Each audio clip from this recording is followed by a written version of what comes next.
So 1 John, the letter 1 John, behind the big collection of New Testament at the end back there, is written maybe by the Johannine community. Don't you love I say Johannine community? That's my seminary training. The Johannine community, Jeremy. And they had a lot of emphasis on love in that community. Some of the language in that book can be very much like Jesus is the only way, the only truth, and that kind of thing, which doesn't really fit our theology where we're Christians and we believe there's more than one path to God. But the beautiful pieces of that book are all about this incredible, simple theology that means a lot to me personally. And so 1 John 16 to 17 says, God is love. God equals love. God is love. And those who abide in love abide in God, and God abides in them. That's what I'm reflecting on this morning. God is love. Those who take up residence in God, those who live in God, those who remain in God. Love is everywhere God is, and God is everywhere love is. So I had a really wild week this week, a sad week, a hard week. It was a year anniversary of my mom's death, and just anticipating that day and just holding it with siblings and my dad just was really, really hard, with feelings of grief washing over me. I talked to my therapist in the morning and wept the tears that one needs to cry. But also, my therapist who's lovely, helped me to say, my mommy, my mama, really gave me so many gifts as she was dying. Just love after love after love, soft hugs, kisses, laughter. I love you. I love you more. I love you. I love you more. Kind of like enough I love yous to last me for eternity. And it was such a beautiful time with her in those last days, in the hospital, laughing and talking, doing my silly gallop dance for her. That makes her say, girl, you're so crazy. And then you do it again, because no matter how old you get, you still want to please your mom. So that was just a really interesting few days of grief washing over me like rain, you know. Then I went to Montgomery, Alabama to have a retreat with the Auburn Senior Fellows. We're Sikhs, Sikh, they say Sikh, Buddhist, Muslim, Jew, Christians, some of us in institutions, some of us outside, gathering together 3 times a year. This time in Montgomery, Alabama, we went because the Legacy Museum was going to open. Do y'all know about this? Yes. Oh my gosh, it's so amazing. It's the Equal Justice Initiative fronted by Brian Stevenson, who wrote a great book called Just Mercy. And it is the most beautiful town Montgomery is. I mean, gorgeous. Been to Montgomery? Like, beautiful. Antebellum, columns, shiny streets, lovely town built on wealth, built by trafficking in black lives. Built on the black Africans who were enslaved, money made by selling them. The Mississippi River flows by Montgomery, stops there on the river. Black bodies in boats and cargo containers marched off the boats in shackles up Commerce Street to a warehouse where they stayed, waiting to be sold with chickens and cows and bales of hay, cotton bales. Then marched again up to the town square where the big shiny white State House, gleaming marble white State House, looking so innocent, but it's the backdrop of their enslavement, and they're sold there in the middle of the square that now has a really beautiful shiny water fountain. Montgomery is hard. And in the hard place, Brian Stevenson built a museum right on the spot where the people were warehoused. So you walk into this museum and it's like the ghosts are there.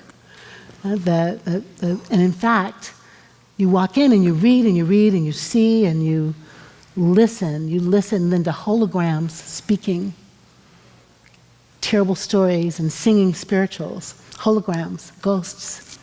appropriately so. It is a beautiful, painful, important, poignant place. So I'm down there with my mama grief. I'm grieving the craziness of the way America started and the way it still is. Like you're watching the news and there's like, what? The men who couldn't go to the bathroom in the Starbucks and the other man who couldn't go to the bathroom in the other place or the sports place, and the two people that got walked out of the sports place, and the woman at the Waffle House tossed on the ground like chattel, just like the women warehoused like chattel, breast bared and disrespected, treated like animals. It was a hot mess, hard time. And I became really clear of a feeling I've been having all year long, actually, like a tightness in my throat. Not really able to open the throat and sing, just really like a closet full of dust, closed up here in my throat all year long, a stifled cry, stuffed down grief and pain. And maybe you feel like if you open your mouth, you're going to scream, and so you better keep it closed. That's how it felt to me down there in those places my ancestors, my great-grandparents warehoused, sold, walking through the museum. And I just kept looking around Montgomery. It was Confederate Memorial Day, the first day we were there. Yeah, Confederate Memorial Day. Ghost town. All the offices closed for business, so we can celebrate the Confederacy. Old Glory flag flying with the Confederate battle flag. Imagine being black and walking by that day in and day out, and day in and day out. A statue of Jefferson Davis is in the town square, the first Confederate presidents. But the base of the statue are carvings and etchings and words like, "Here are the chivalrous Southern knights fighting for justice." A big brass bas-relief of Confederate soldiers and their muskets drawn that looked eerily like the same kind of statue that's up in Boston with the first black regiment on it. Like this is the stuff in the air. This is the stuff I feel like it's in my throat, and I'm asking myself, how do people who say they believe in God, how did those so-called Christians who came to America for religious freedom enslave human beings? How did they write doctrines designed to keep them as 3/5? How do the people of God who say they believe in God treat other human beings then and now as though they don't matter? It just haunts me. So after the museum, we had a chance to take our anger, our grief, our sorrow, and put it in the hands of a medicine woman, a shaman woman, an exorcist woman, a sound healer. And like, I could have a girl crush on her. She was so beautiful. I mean, beautiful, like ethereally beautiful. Caramel color, curly hair, wrapped up in a big swath of cloth, flowing garments, love, love, love oozing from her pores, light shining from her, silky voice sounding like a saxophone, reedy and rich. And she's our grief doula and our joy doula, there to help us process our grief so it moves through our bodies, there to help us access the joy she believed we could feel even in the pain. Now look, I told you, 1 John's got some stuff in it that's great, and some of it is like, this girl is like a shaman or like a Wiccan or like a voodoo chick. I don't know what her deal is. But if the litmus test is, does she believe Jesus Christ is her personal Lord and Savior, she wasn't going to pass that test. If the litmus test for my Rabbi Sharon Brous or my friend Linda Sarsour, who's a Muslim, or my friend Angel, who's a Buddhist, if the test is, can you confess blah, blah, blah, blah, the blah, blah, blah, blah part has them not in the picture. But the part that has them all in the picture is the love. This woman oozed love. Those who live in love live in God, and God lives in them. Like a revolutionary lover, all wrapped up in God's love. So she's a sound healer. She went down to the great Mississippi River. She skipped the crazy museum, went to the river, said the river gave her a song. She brought the song back to us, taught us to sing the song, sang the song with us. This river flowing with cargo to be mangled, a river full of tears, maybe even a river full of dead bodies. The river gave her a song. She came back and gave us the song. She brought the song back to our people, and she gave me a poem. She stood behind me, she held my shoulders. She held my shoulders and she sang into my head with such energy, I felt like I had been struck by lightning. My hands flared out like that, this magic medicine woman who don't confess no Jesus, sent a healing bolt of love through my body. One night, a medicine woman sang into our bodies. She'd been down to the river, the great Mississippi, to pray in Montgomery, a town made beautiful by trafficking in the sale of black bodies, the river filled with the tears of black bodies far from home, bodies shackled, souls crushed, embodied souls to be warehoused, then sold. The tear-filled river gave her a song, called her to lie down on its banks, to lay down her burdens, to listen for the notes, for the song. The river gave her the song. She brought the song to our family, to my people, a nun, an imam, a sensei, some rabbis, some preachers, some poets, some organizers, some prophets, some troublemakers. We're a family. We are a people. We are a river moving, a moving river in motion, a river flowing with grief and joy, a river in motion to heal and repair and resist and love. She brought the song, sang the song, gave us the song to sing, the river calling us to lie down, to lay down our burdens. She sang into our bodies, a fearless grief doula, delivering our grief to ourselves so it might flow through our bodies, a loving joy doula, singing us to ourselves, grief and joy in our blood, in our tissue, in our bones, in our marrow.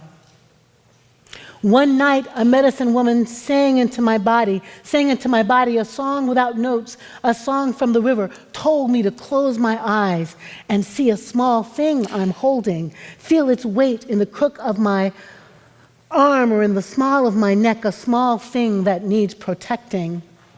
I closed my eyes and saw a new baby, a baby named Ophelia.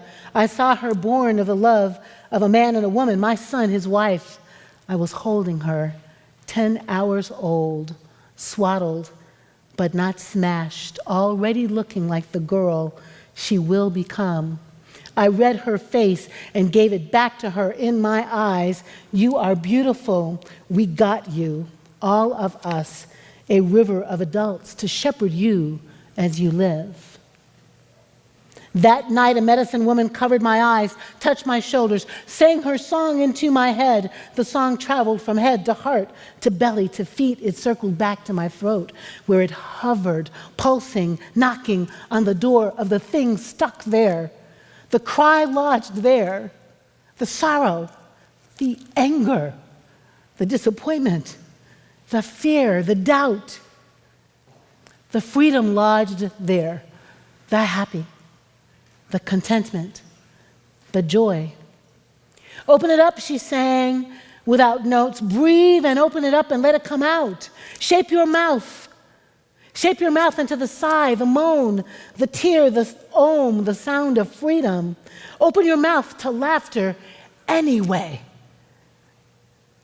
to singing, to resist, to speak loveliness into the world. Opening my eyes, I saw her snatch the thing above my mouth, the blocking thing in her hand. I saw it fly away, the thing blocking me, revealing to me the one I was still to become. That night, a medicine woman sang my throat open, now a wide open space, once constricted and impinged, my cry released, my shout set loose, my laughter body, my words floating like music on the air, my love revolutionary and set free, my voice, my truth, found in her wordless song, now my own, ready to speak, to be heard, liberated by the song from the river. She loved us, friends, that shaman, pagan woman. Loved us into healing, loved me into liberation. What's love got to do with it? Everything. Everything. Love is fierce, it's tenacious, it's revolutionary. Love causes us to change our minds, to open our hearts. It causes us to propel ourselves into the river that's flowing with justice and love to create a more just society. Love and justice, the two aspects of the character of God, our aspects, those of us, all of us, created in God's image. All the people created in God's image, the people of love. Love calls us to put love in the center of all of it. How we speak, what we say, what we choose to hold on to, and what we choose to forgive and drag around with us. Love calls us to examine our pettiness. It calls us to say, really? Does that matter? It calls us to reorder ourselves to love, by love, with love. It changes the way we walk, it changes the way we talk. It asks us to consider how we use our resources, how we use ourselves, how we be. It invites us into the river of justice. It asks us, how will we raise our babies? Who will be the people we stand up for? Who deserves to be human? It invites us to be in the river, a river flowing with tears toward love and justice. What's love got to do with it? Everything. And love is all the things that will cause us to make America loving again, to make America just again, to make America equitable again, to make America free again, to make America hopeful again, to make America righteous again. Or maybe for the first time. What's love got to do with it? Everything. And all the things. To train ourselves on love. What would love have us do? How would love have us live? How does love manage our budget, our time, our life, our love, our hearts? I was healed by a pagan, shaman, song-singing woman. My throat feels open, wide, to scream and shout and cry. We can't keep doing it this way. We have to let go of enmity and anger and vitriol and love in a revolutionary way. Love and speak truth to power. No wimpy, nammy-pammy love. Love and call ourselves to justice. Love like it's urgent because it is. Amen. Amen.